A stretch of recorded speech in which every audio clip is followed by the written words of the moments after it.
Well, Hyundai is no longer the cheap and cheerful car company it once was. In fact, it's about to break new ground and enter the luxury car segment with its Genesis. But more importantly, Hyundai Australia hasn't forgotten how to have fun, and its funky three-door Veloster is certainly proof of that. This one, though, is a little bit special. It's an internal project where they've turned everything up to 11. Now, Hyundai has committed to developing a range of high-performance machines under the banner of N Performance. It is keeping pretty tight-lipped on which models that will include, but says they will be designed to leverage its involvement in the World Rally Championship and Global Rallycross Series. Clearly, however, Hyundai Australia is a little impatient and isn't prepared to wait a few years for them to arrive. It has already started developing its own range of hot hatches with the SR Accent and i30, and now is toying with the idea of lighting the wick on the SR Veloster with this, a car it internally dubs the VelosteRaptor.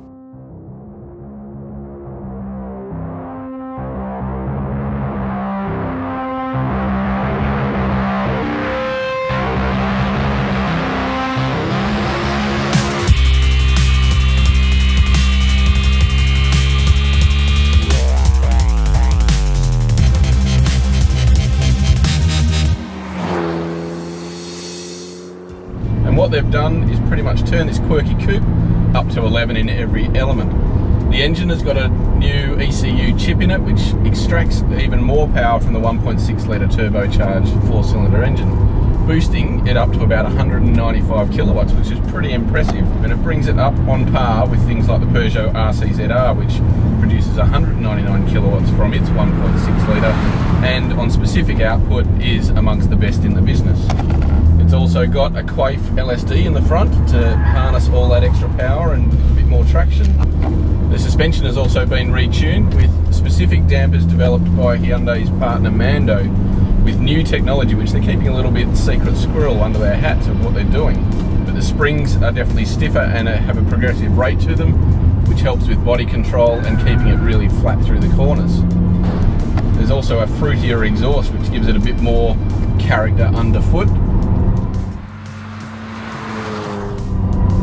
And lightweight raised alloy rims with Pirelli P0 tyres for a bit more stickier grip. And the end result is, this is actually a really fun car to drive. It's clearly still a development car because there are a few bugs still to be ironed out.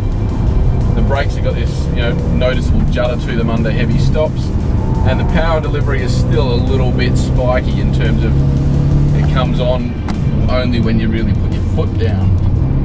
And the diff, well, it actually generates a heap more traction, but still you can light up the inside front tyre under heavy acceleration.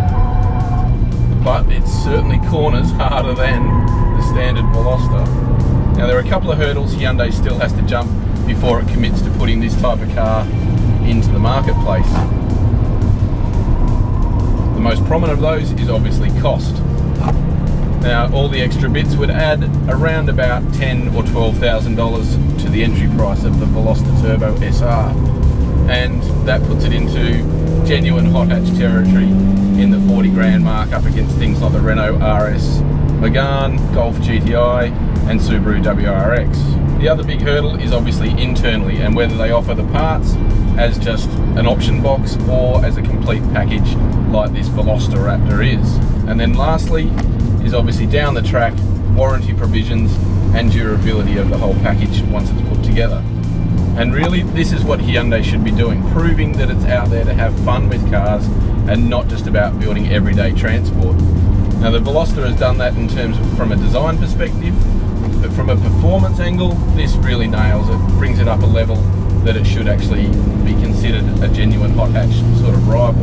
Well, wow, this is a surprisingly good little package, but while you might not be able to buy it as it stands, it shows the intent of Hyundai Australia.